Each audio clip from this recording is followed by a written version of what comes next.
Om Namo Bhagavate Vasudevaya.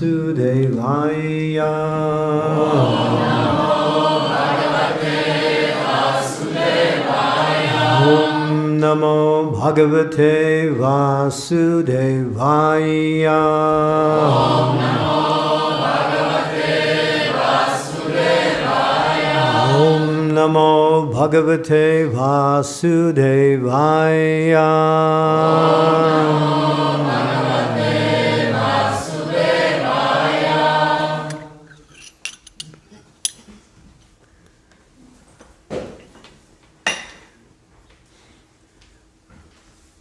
Sri Nrsimha Jai Nrsimha Jai Jai Sri Nrsimha Paladadesha Jaya Padma Mukha Padma Bringam Ugram Virya Mahavishnu Jwalantam Sarvato Mukham Nrsimha Bishinam Bhadram Mityam Mityam Namami Aham Vagishya Yasya Badane Lakshmir Yasya Shivakshisi Yasya Tam Hridayam Sambit Tam Nrsimha Aham Bhaje.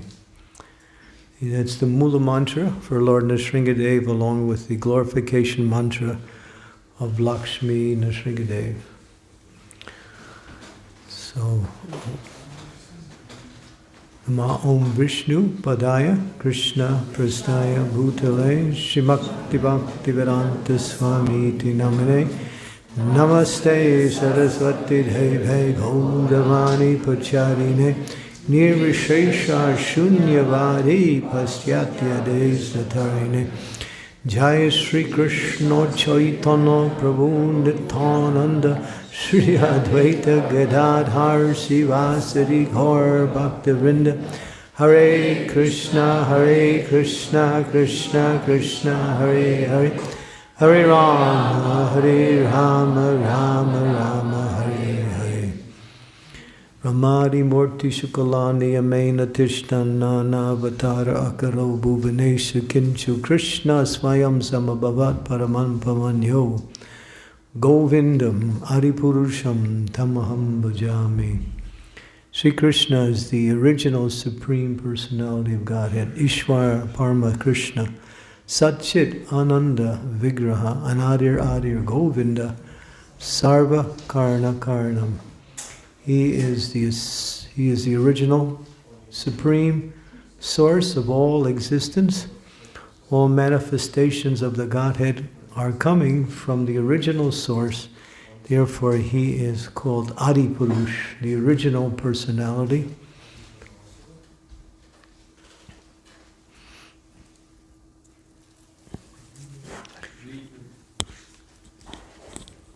And he is Sarva Karna Karnam. He's the cause of all causes. The manifestations or incarnations of the Lord are as numerous as the waves of the ocean, the grains of sands on all the beaches of the universe. As numerous as the number of snowflakes in existence, and numerous as the number of leaves on the trees throughout the existence. No one can count the incarnations of the Lord. It's not possible. Even the Lord himself, who takes the form of Anantadev, who sits on the bottom of the universes, and he holds up the universes on his head. He is trying to count or name all the different forms of the Lord. He has not reached the end, nor will he ever reach the end. When we say God is great, we don't really say much, but when we understand a little bit about his greatness, as far as the details, we get a little indication of the greatness of God. How great he is, nobody can understand that. In fact, it says that even God himself can't understand how great he is.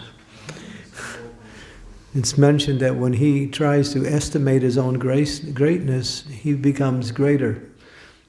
And he's always expanding his greatness. Because spirit is always expanding. It's never static. It's unlimited. It's dynamic. It's always ever increasing. So even Krishna is always expanding his greatness continuously. But one of his most amazing, we used to call that Adbhuta. Adbhuta means wonderful. the most unique, most wonderful, most unusual, the most, unbelievable form of the Lord is Bhagavan Nrsimhadev. Half man, half lion. I remember when I was in Chicago, I was giving a lecture, and some students came from a very progressive local school. These students were very intelligent. It was actually a Rudolf Steiner school. What is that called? What's the name of that school? Waldorf. Huh? Waldorf school. Yeah. And this school, these kids were really sharp. So when they came in, they were looking all over the temple. We had one photo, a large photo, actually a framed picture on the wall of Nrsimhadev tearing apart Hiranyakashipu with Prahlad standing there with a garland next to him. So when I gave my lecture, I called for questions. And one 11-year-old girl, she pointed to the picture, she said, "What's that?" I said, "That's God."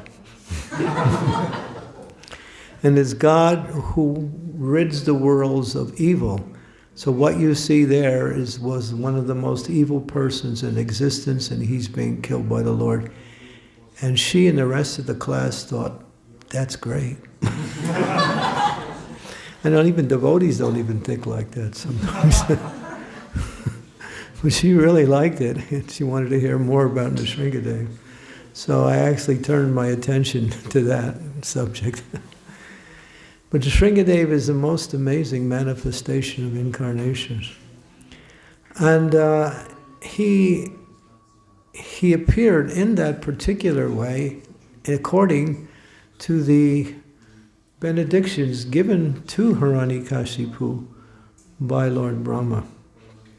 The Lord didn't have to listen to Brahma, nor did he have to listen to anybody's benedictions or rules or anything, but he did.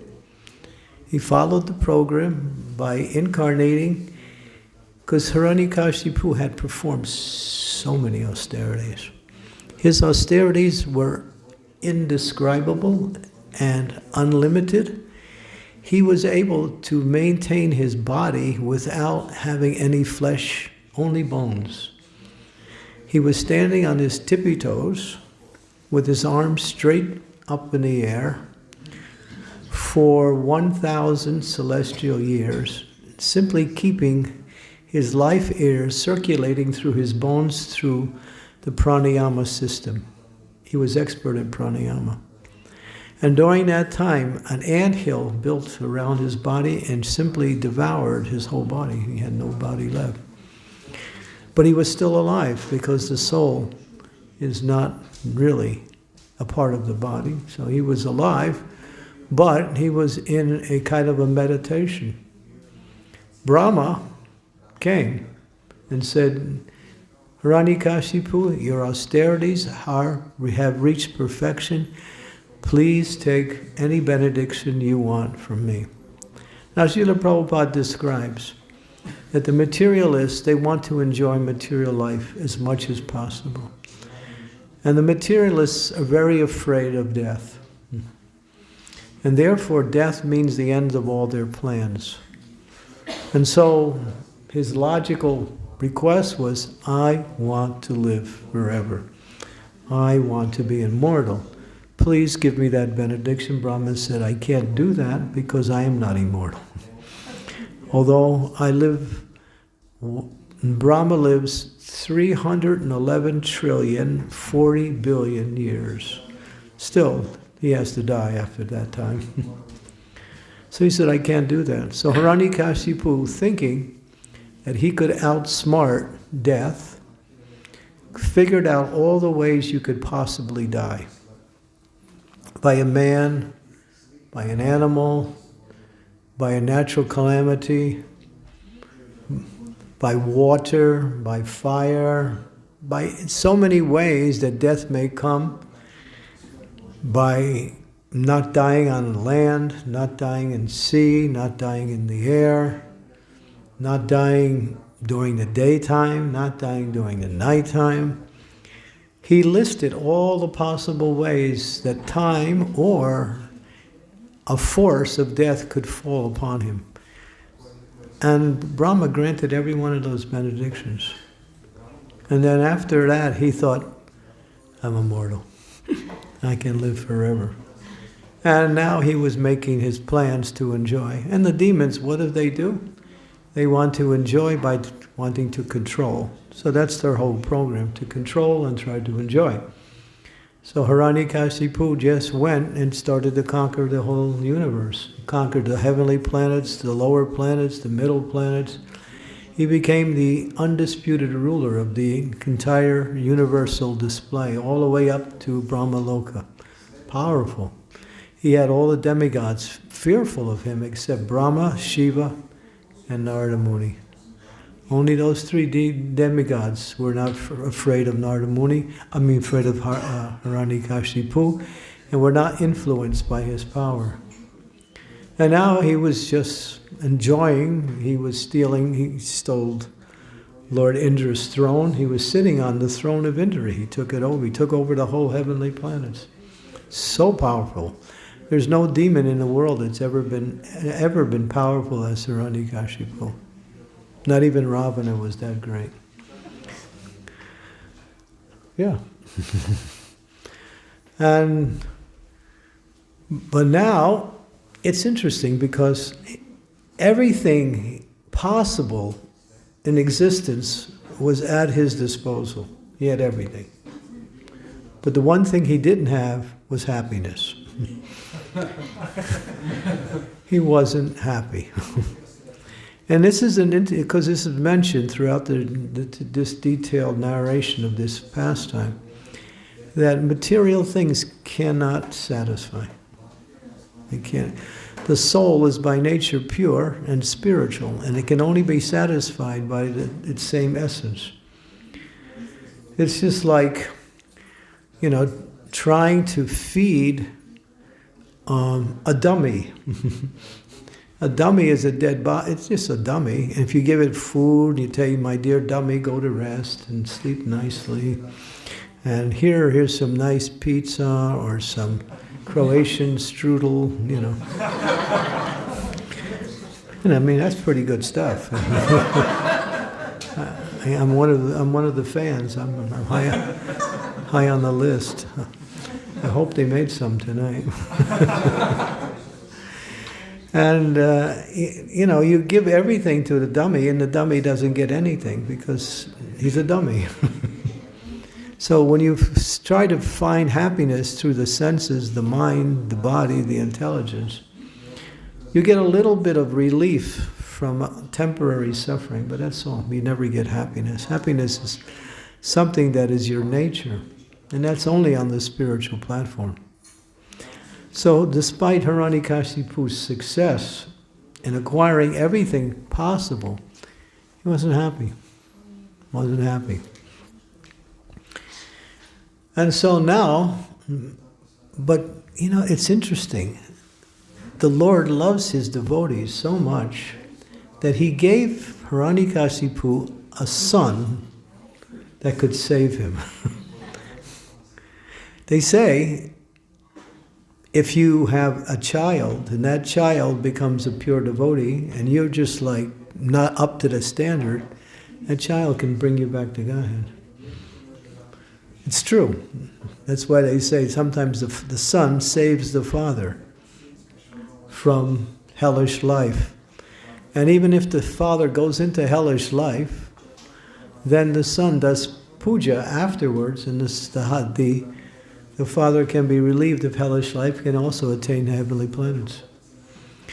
So when you have a good child, either boy or girl, because when it comes to devotional service, it's not just son, it's any child. It's not that you take it easy and let your kid become a pure devotee. It's not the idea. But if it just happens that way by circumstance, then you get the mercy. So the Lord gave him a pure devotee son.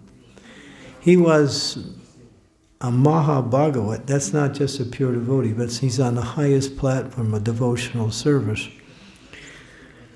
How did he get a son like that? You know what Garbhadan Samskara is? Those of you who are married, you have to purify yourself before you take union with your wife and husband in order to produce a son or a daughter that is saintly. So Hiranyakasipu, after acquiring so much power and control, he wanted more. He wanted more. So he left home and he went to a secluded place by a particular mountain, and he started performing more austerities. And then the demigods were thinking, oh no, this guy's already so powerful. He's wrecking our planets. If he becomes any more powerful, that's the end of us. But then Narada Muni jumped into it, and he saved the day. So Narada Muni, he has the power of changing his form. So he changed his form into a beautiful dove bird, a bird that's like a dove. And so when Hiranyakasipu was trying to perform his austerity, this Narada Rishi was flying around, right around, and chanting the name of Vishnu. And so every time he would get angry at the bird, he'd throw something at him, or he'd try to stop the bird would fly away, and then he'd go back to his austerity. And then Narada, in the form of a bird, would come again and say, Vishnu, Vishnu, Vishnu, Vishnu, Vishnu. So that was his Garbhadan Sanskara, yeah. Involuntarily got purified by hearing the name of Vishnu. And right after that, when he had union with his wife, Prahlad Maharaj was the son. Yeah. That was the trick of the demigods, but it was needed. It was needed. And so now he has this son, and he's proud of his son. His son loves him, and he loves his son. A father always loves the son, and is proud to have sons and daughters and whatever, just like we had Tirtha Sevana today. His daughter, he had a baby girl today, this morning at 2:30 in the morning. Congratulate him. On the Shringadev's appearance day, what could be more auspicious than that? Having a child born on that day. She might be able to kill all the demons herself. So we're really happy, and we also congratulate you and your good wife for, bringing great personalities into the world, and that's what they are. These are special souls that come into the family of devotees to purify the whole atmosphere and to spread Krishna consciousness.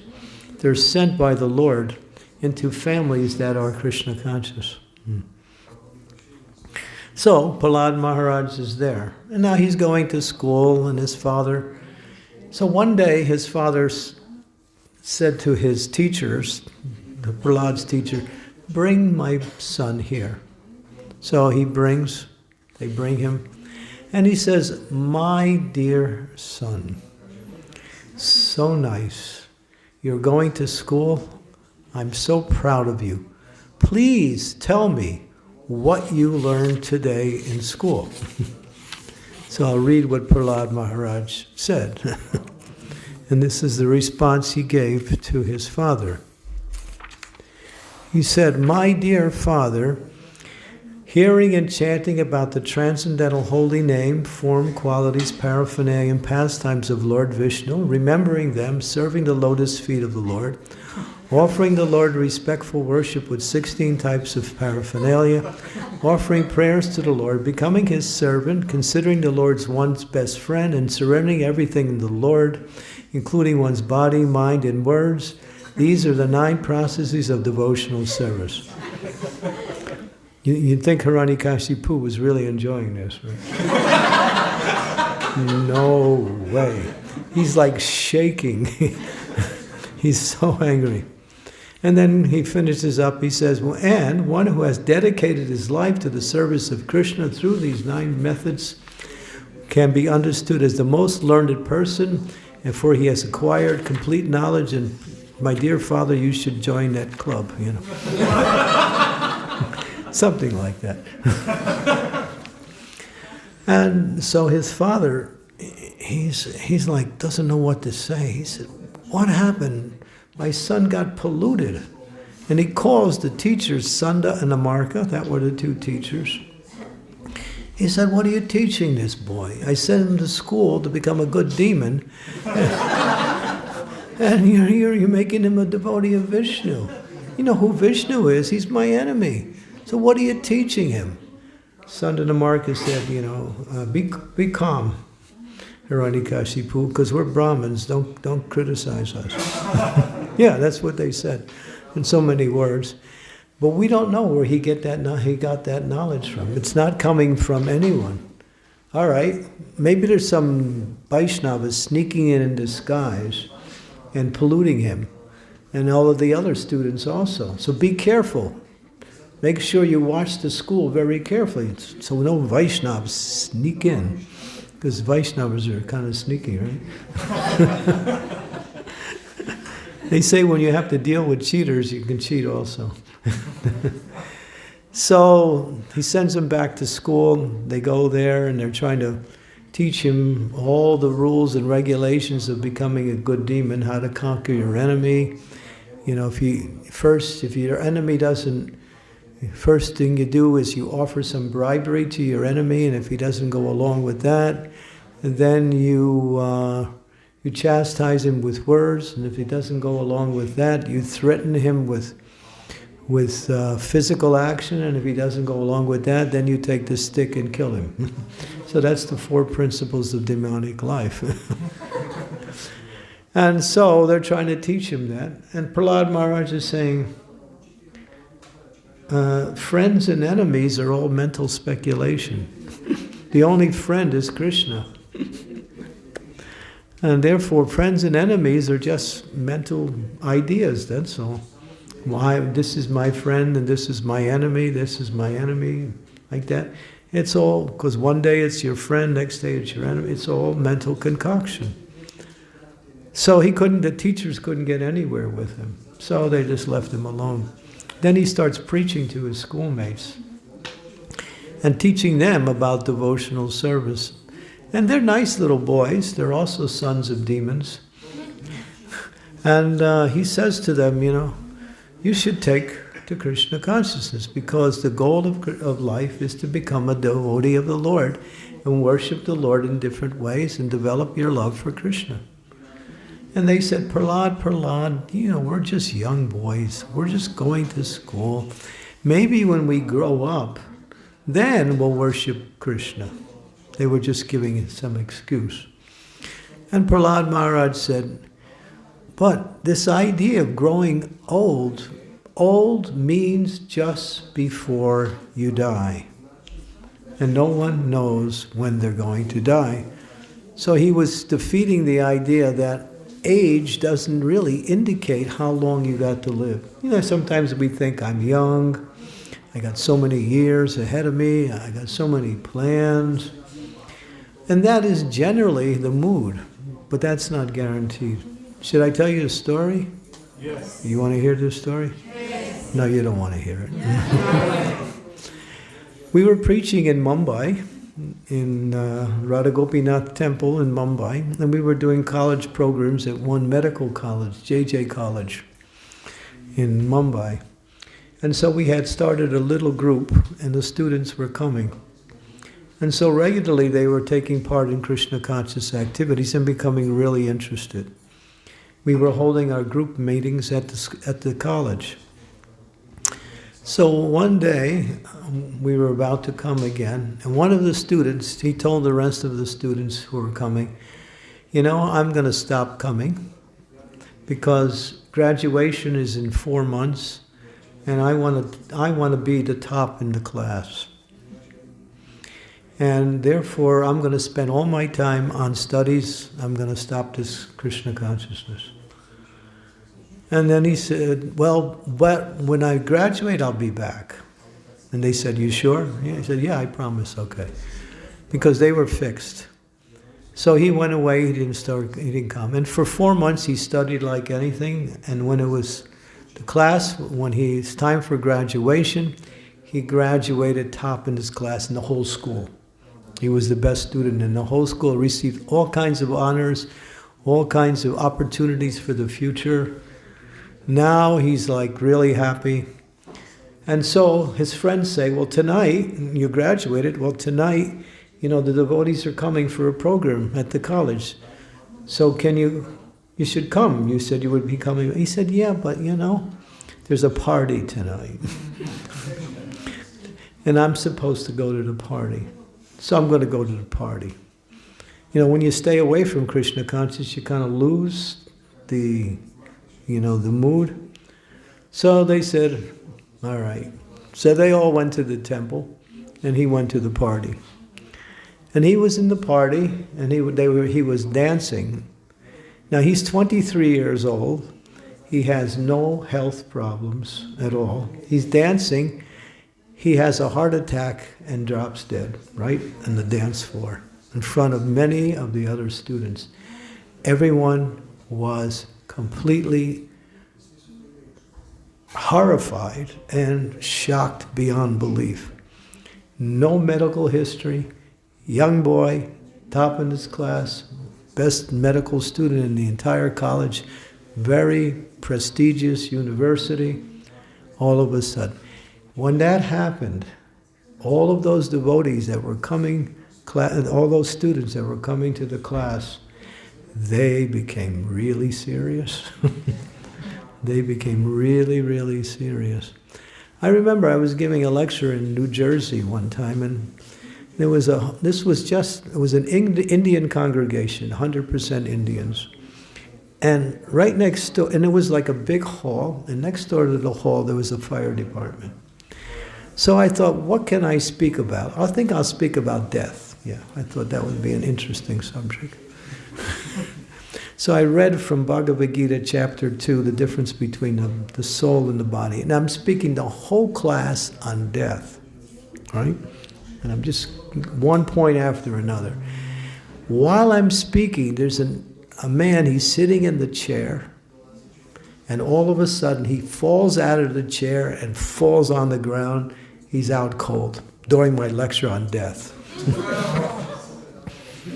So I'm thinking, this really helps my lecture a lot.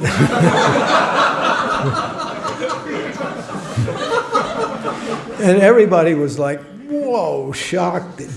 People were running to come over and see what they could do. And then, fortunately, the fire department was next door, and they came with their men, and they took him away. And then everybody was wondering. And then the attention for the class really got much better. Everybody was really listening. So then the lecture became even better and better. But the report was, what happened was he had diabetes and he had a diabetic attack. So fortunately he didn't die. But it was a good show because it helped the class a lot. And people really appreciated my lecture afterwards, and they were in a whole different mood than from the beginning of the class. So the materialists, this is their problem. They can do everything, but they can't conquer over death. So Hiranyakashipu was thinking, now I've conquered death. So Prahlad Maharaj was telling his schoolmates, you can't depend on time, because time can catch up with you at any moment. Krishna consciousness is now. It can't wait for the future. It is now. Sometimes we're making so many plans to do so many things. I'll be Krishna conscious after I get that, or when after I do that, or when after I... In other words, no. It's the need of the time. Because Krishna consciousness is the eternal platform of happiness for all living entities. When you're Krishna conscious, you're happy. Truly happy. Always happy. No circumstance can disturb your happiness. And so now, Sundar and Mark are supposed to work on Prahlad and, reprogram him. So after some time, they bring him back to his father, Hiranyakashipu. And now Hiranyakashipu is waiting. He's saying, oh, my dear son, I know you were polluted, but now everything is all right. So he asks him again. He says, please tell me now what you have learned from your teachers. And please tell me how you have understood this knowledge. And he said, and then Prahlad Maharaj said, Matirna Krishna Parato Swato Va Mrityu Bhavatyati Griha Vritanam Adantar Gobi Visatam Tirisram Punas Punas Charanatarananam. Prahlad Maharaj said, because of their uncontrolled senses, persons too addicted to materialist life make progress to hellish conditions and repeatedly chew that which has already been chewed.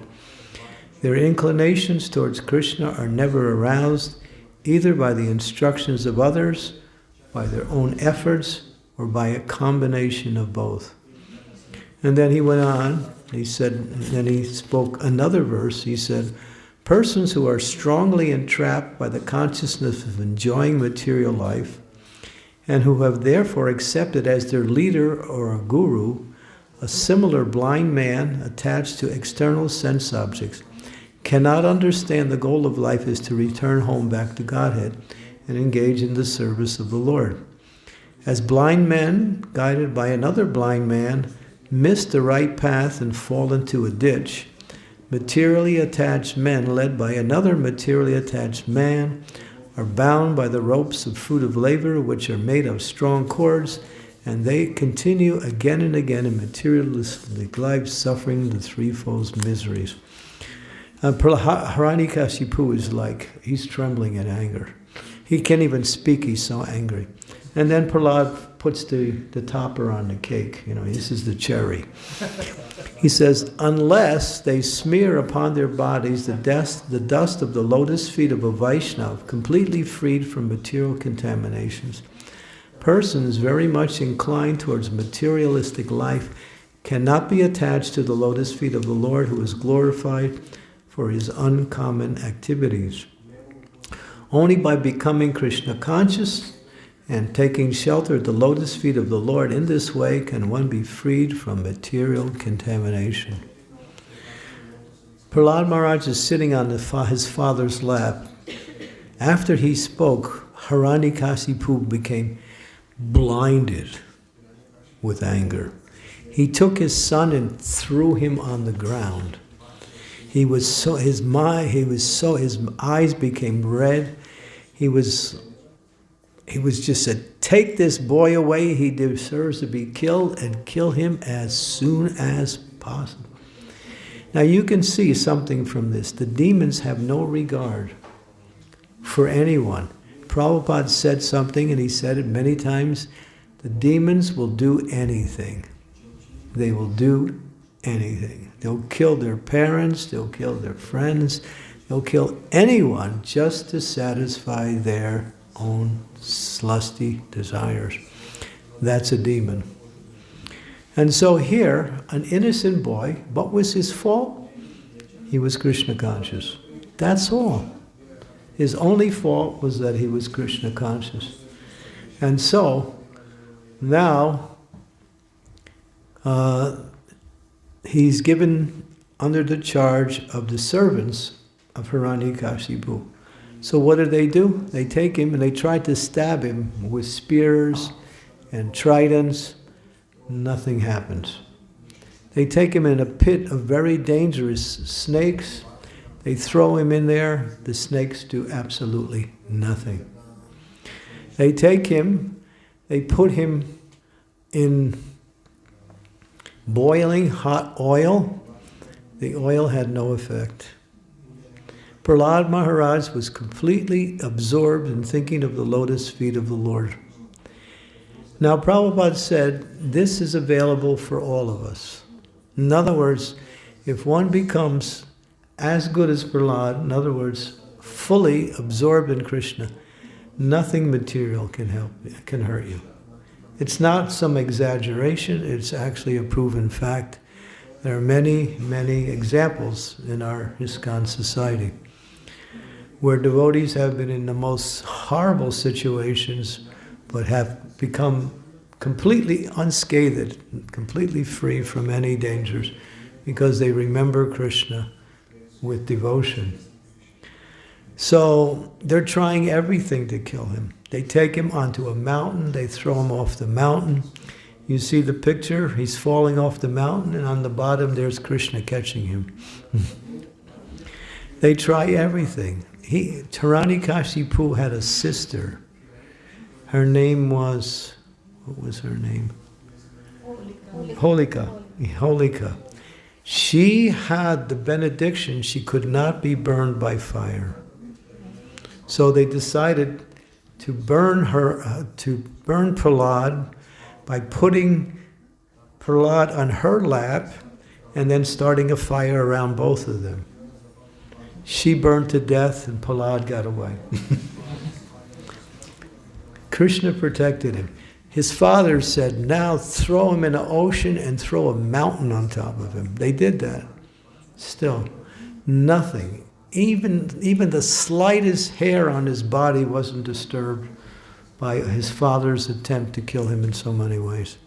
That was the power of the Lord's protection. It's complete, because Krishna is all-powerful. And if he wants to give you protection, nobody can hurt you. And if Krishna wants to kill you, you can't save yourself. Nobody can save you. Rakhe Krishna, Modi Ke, Modi Krishna, Rakhe Ke. That by one who is protected by Krishna, they're protected. And one who's not, there's no protection. So that was Prahlad. And so now his father is starting to see, oh, well, this boy is really, he's got some power. So he's getting a little bit nervous because he can't kill his son. So finally, towards the end, he's using different methods. And finally, he's getting a little bit more and more disturbed. So now, again, he brings his son into, and Prahlad still likes his father. His father is trying to kill him, and he's not even feeling any negativity towards his father. He knows this is my father. He calls him Asurya Bhajya. My dear father, you are the best of all demons. It was like a compliment. Asura Bhajya, you are the best of all demons. He knew he was a demon, and he knew he was the best, but he was his father. And as a son, he actually loved his father, although his father was trying to kill him. His affection for his father was not disturbed by what his father was doing. That's a Vaishnava. A Vaishnava is, others may be negative towards you, but a devotee doesn't become negative towards those who are negative. They see, this is their bad qualities. It's just the shadow of the real person. Everybody has good qualities, and when you see bad qualities in someone, that's their shadow. It's not them. So if you hold on to the shadow, then you find faults. But if you see them for who they are, they're pure spirit souls. They're in a particular body. They actually have love for Krishna in their heart. Although they're covered over, they can't experience it or even display it. Still, a devotee knows that all living entities are not only part and parcel of Krishna, but are very dear to Krishna. Even the demons are dear to Krishna, because they're also his sons and daughters. So now, Hiranyakashipu, he's thinking, and he says, my dear son Prahlad, where do you get your power from? What was Prahlad's answer? I get my power from the same place you get your power. The same place everybody gets their power. From God. From Vishnu. Oh, that's the last thing he wanted to hear. Hiranyakashipu said, my power is my power. And then he said to Prahlad, where is this Vishnu that you worship? He said, he's everywhere, Father. And then he started pointing in different directions. And Hiranyakashipu then took out his sword. He said, no one could kill you, but I'm going to kill you. But before he did that, he said, is your Vishnu here to protect you? Will he come and save you? Where is he? Is he in this pillar? And he took out his sword and he smashed the pillar with his sword. And then something happened. I'll read. He heard a sound. He heard a wonderful, tumultuous sound which was never heard before. Upon hearing the sound, the other leaders of the demons were afraid. None of them in the assembly could find the origin of the sound. In order to prove the statement of his servant Prahlad Maharaj that he is everywhere, the Lord appeared even within the pillar. And he appeared in a most wonderful form, half man, half lion. While Hiranyakashipu was looking around to find the source of that sound, he could not ascertain. And then he saw something that would be the last thing he saw. And then he saw this form. And when the Nrsimha came out,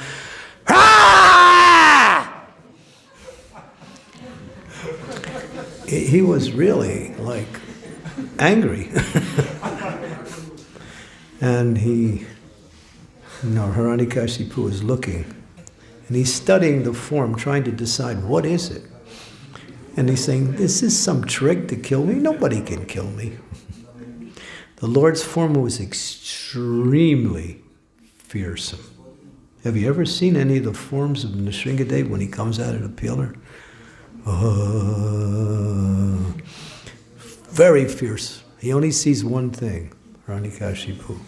That's all. And his eyes were angry. They resembled hot copper, molten gold, shining mane, fearful face, deadly teeth, razor-sharp tongue, which was moving back and forth in his mouth. It was like a dueling sword. His ears were erect and motionless. His nostrils and gaping mouth appeared like caves of a mountain. His jaws parted fearfully, and his entire body touched the sky. His neck was very short and thick, his chest broad, his waist thin, the hairs on his body were as white as the rays on the moon. His arms, which resembled flanks of soldiers, spread in all directions. As he killed the demons, rogues, and atheists with his conch shell, disc, club, lotus, and natural weapons. Hiranyakashipu started to speak to himself. Lord Vishnu, who possesses great mystic power, has made this plan to kill me. But what is the use of such attempt? Who can fight with me? This is the arrogance of the demons. Because they have power, material power, they think, nobody can hurt me. I got guards, I got money, I got weapons, I got armies, I got so much security. I also have my own power. Nobody can affect me. Who can fight with me, he said. Thinking like this, he took up his club and then he attacked the Lord, just like a lion attacks an elephant, fast. Just as a small insect falls forcibly in the fire and an insignificant creature becomes invisible, when Hiranyakashipu attacked the Lord, who was full of shining effulgence, Hiranyakashipu became invisible. They couldn't see him. This was not all astonishing, because the Lord's effulgence can cover the entire universe. Thereafter, the great demon, who was extremely angry, he again came out at Nrsimha with his club. This is an interesting fight. It would be really good special effects for a movie. I mean, really, you can see this powerful half man, half lion, gigantic, covering practically everything. And this Hiranyakashipu, he could fly. He had the power to fly, so he's flying through the air, trying to fight with Nrsimhadev. And then Lord Nrsimhadev decided to, put a closing on the show. So he grabbed him, just as a Garuda grabs a snake. And then he put him on his lap. But he slipped out and got away. And then, the demigods think, oh no, what's happened? The Lord's losing the battle. And they got nervous and they started to hide. And the demons started to feel good. When Hiranyakashipu got freed, he thought, the Lord's afraid of me. Well, at least this person who thinks the Lord is afraid of me. So he took a little break, took a little rest, and just, started to, maybe had a cup of tea or something, but he took a break and relaxed a little bit, just rechecked his weapons. Chai. And so then he felt a little renewed and he got back into the action again. And this time when he charged after the Lord, he made a laughter sound. And the Lord grabbed him. And he was very powerful. He was protecting himself in so much, he was like the speed of a hawk. You can imagine how fast a hawk is. So, and then Nrsimhadev, and finally Nrsimhadev thought, okay, fun's over. So he grabbed him. He captured Hiranyakashipu, just like a thunderbolt is used by Indra to pierce a mountain. And then the Lord put him on his thighs, and then he grabbed his nails, Raja Naka, powerful nails, and he performed a perfect heart operation. Really. The patient died, the operation was successful. Yeah. And the Lord was still quite angry, and he tore him apart. But at one point, the Lord knew that this is my devotee, and so he took his entrails out of his body, and he wrapped it around his neck. So Hiranyakashipu got the chance to garland the Lord with his intestines. And the Lord did that just to give him some special mercy. You're all enjoying this? Okay. It gets even. Imagine if you're watching this in live, Technicolor. And so then the Lord finished him, and then the Lord just took his body and threw it. And then there were thousands and thousands of demoniac followers all ready to fight with the Lord. And you can see the picture. They all came charging at the Lord. And the Lord manifested 16 arms, 8 on each side, and he was just dispatching the demons to the abode of Yamaraj, one after another. And after a while, there was just nothing left. And now and the Lord is still angry. Why is he angry? He's angry because Hiranyakashipu offended his pure devotee. That was his anger. When the demigods had asked the Lord to appear earlier, many years earlier, the Lord said, I know anything about Hiranyakashipu, but I'm going to wait until he harasses my devotee. Then I'll do something. So that's how dear the devotee is to the Lord. The Lord will act for his devotee always, because the Lord says, the devotee is in my heart, and I am in the heart of my devotee. My devotee knows no one but me, and I know no one but my devotee. A devotee becomes very dear to the Lord. To become a devotee of the Lord means to get the full mercy and power of the Lord. The devotee becomes almost as powerful as the Lord himself, because the devotee gets the mercy of the Lord from the Lord gives him all protection and all power. That's why devotees are very, very powerful. Devotees have all mystic power, but they don't use it. They don't use it. Why? Because they don't have any need to it. But if they have to, they can use it, because it's the Lord's power which he gives to his devotee. So now the Lord is super angry. The demigods are happy, they're cheering, they're dancing in the heavenly planets. The apsaras are dancing, the Gandharvas are singing, and there's a big concert in the heavenly planets, and everybody is so happy that demon was finally killed. And then what happens? Now, but Nrsimha-caturdasi was still angry. And now the demigods come to offer their prayers. And they're all watching the Lord from a distance. Nobody's going near the Lord. Nobody. Nobody's going near the Lord.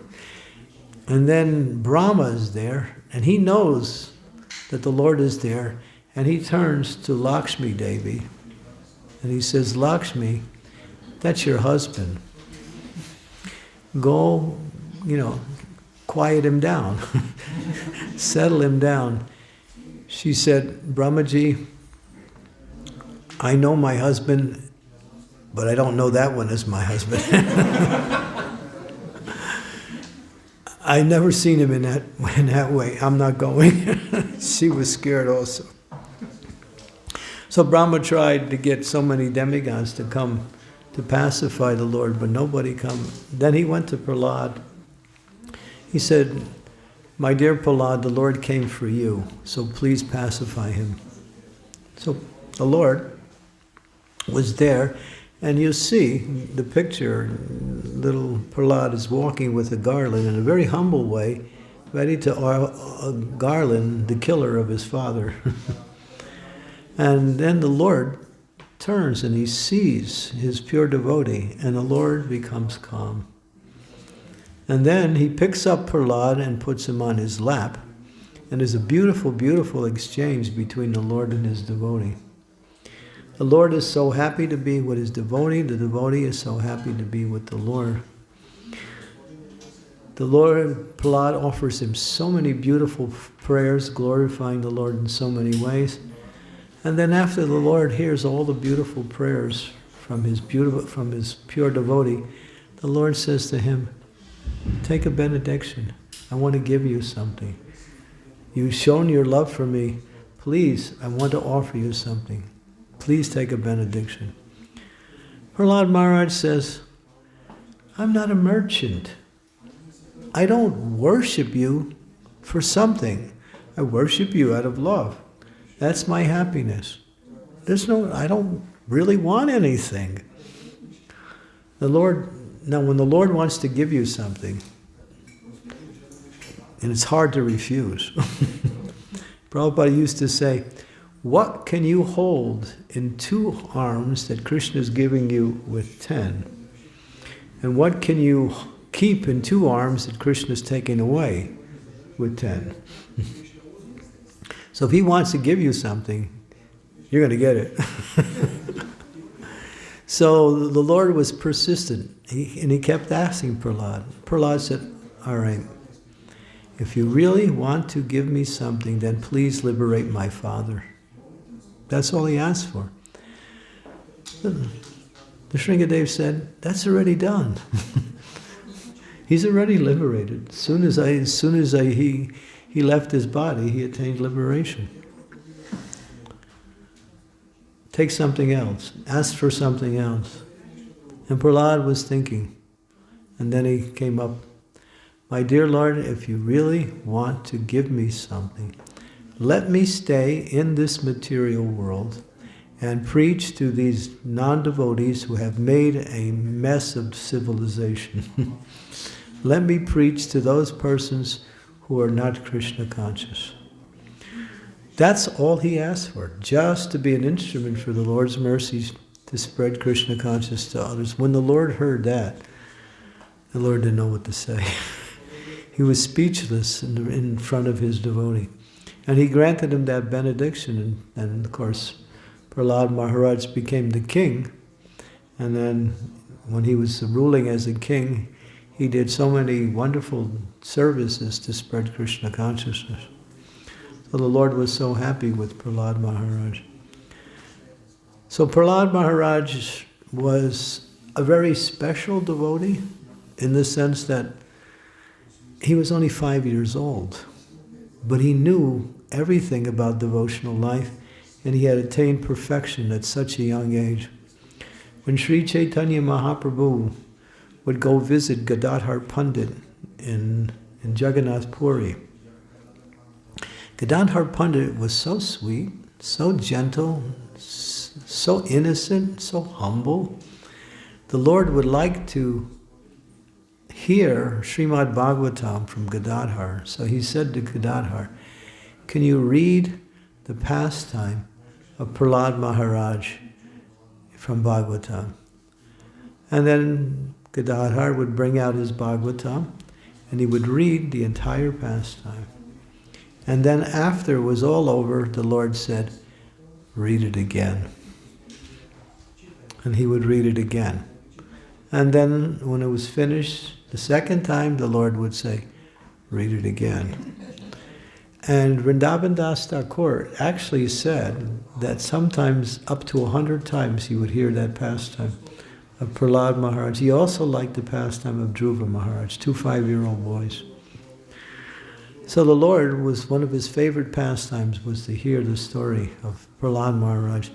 How he faced his demoniac father with not even the slightest bit of fear or enmity towards his father, and remained fully Krishna consciousness.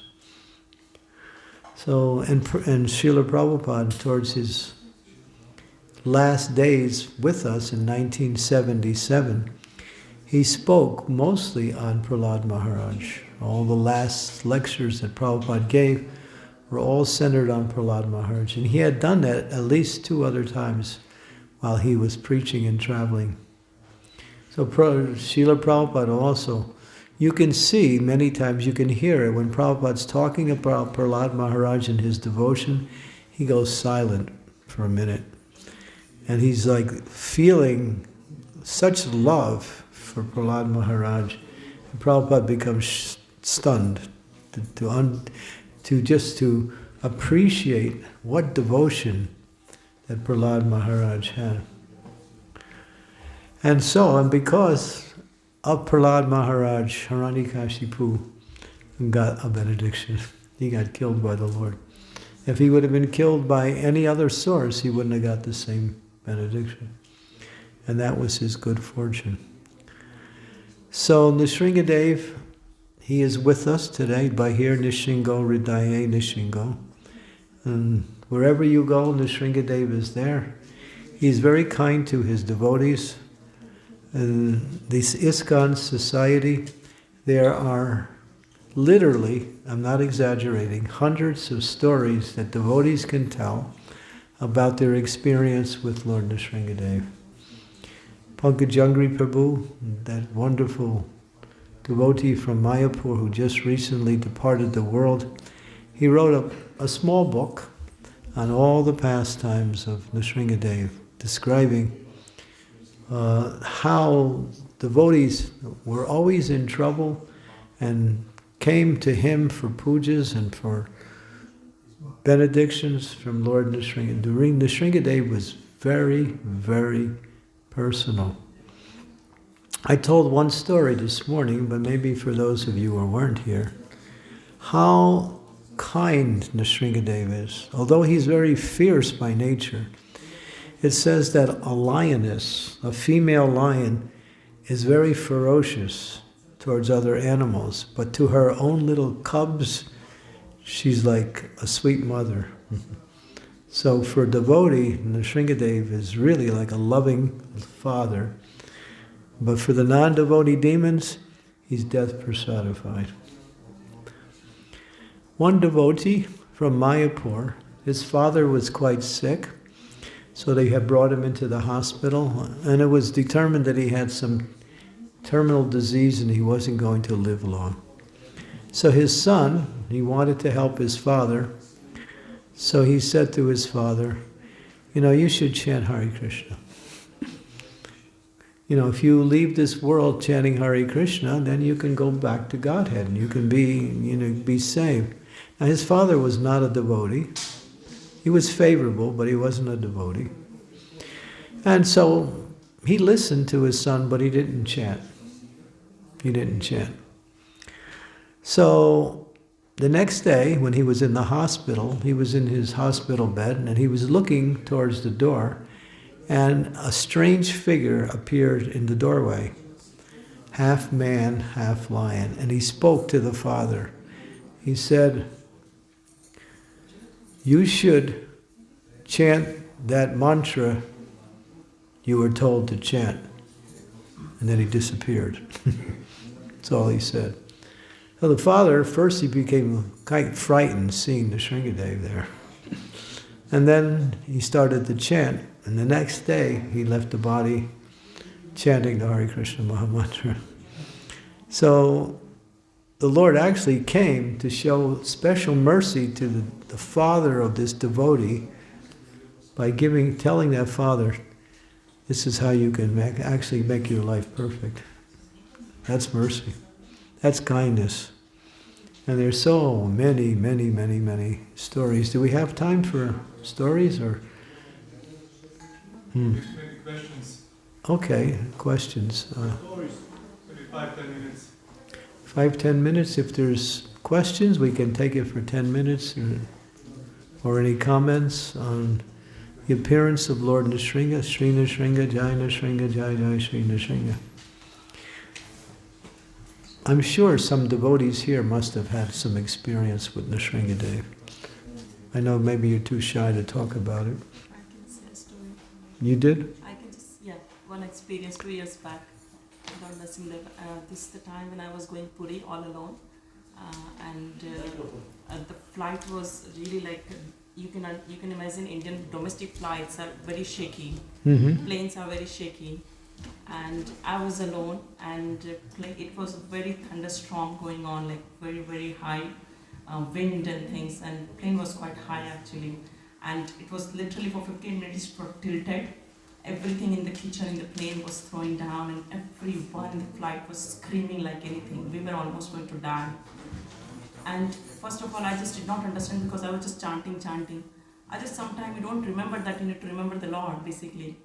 And I suddenly remember I need to remember Lord Nrsimha. And I started praying. First prayer I did, Lord Namaste Nrsimha. And a man was sitting next to me and I just couldn't. I was crying and singing loud, so loud. I held his hand. And first time I sang full prayer. Second time I sang full prayer. And after second prayer, plane was calm, like so calm. Everything was controlled around. And just felt like magic happened.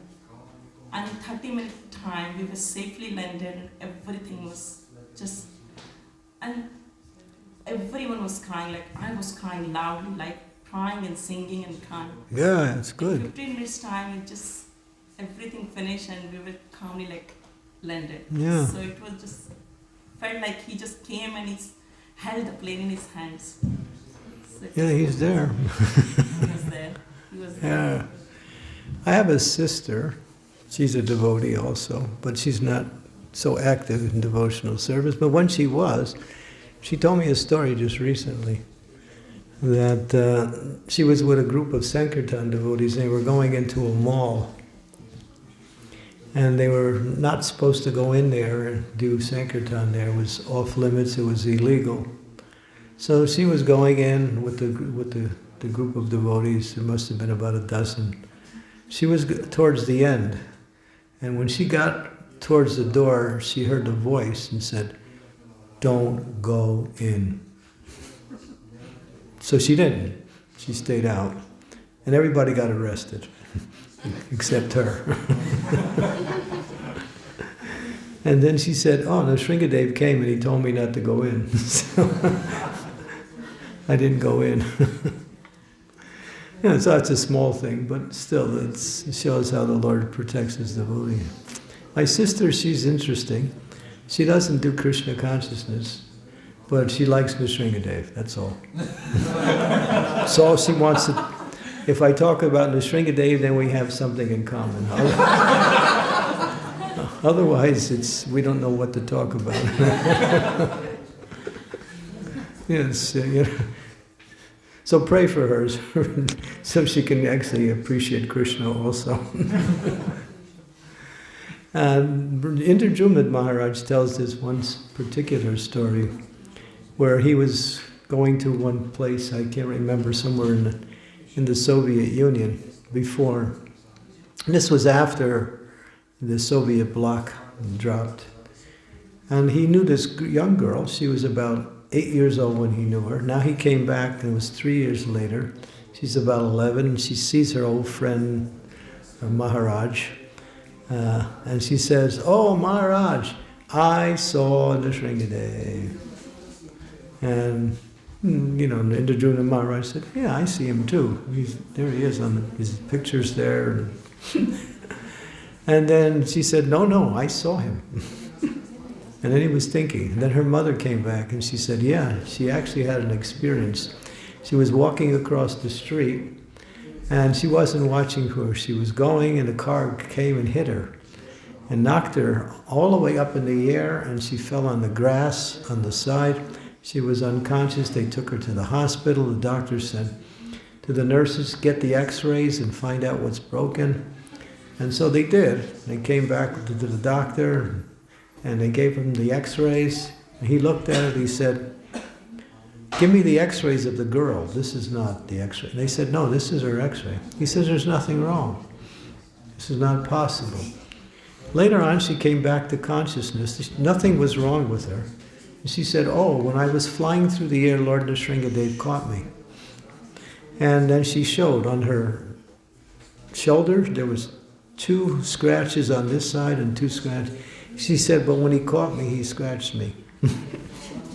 She showed the marks. There was 4 marks like that. So yeah, these are interesting pastimes of Lord Nrsimhadev. He appears to his devotees in so many ways. And in Mayapur, hundreds of times. There are so many pastimes. But we're running out of time. And so we need to go on. And then there's also a very nice feast cooked by the devotees here for everyone in honor of the appearance of Lord Nrsimhadev. So thank you very much for coming and attending this gathering. I'm so happy to see so many devotees here today. It's just so wonderful to see. It feels like old times. Give me that good old Krishna consciousness. It's good enough for Rupa, it's good enough for Sanatan, it's good enough for me. So thank you very much. Shri Nrsimha Bhagavan ki jai. Shri Prahlad Maharaj ki jai. Mahamotsava Avirbhav Nrsimha Bhagavan ki jai. Gaur Premanande.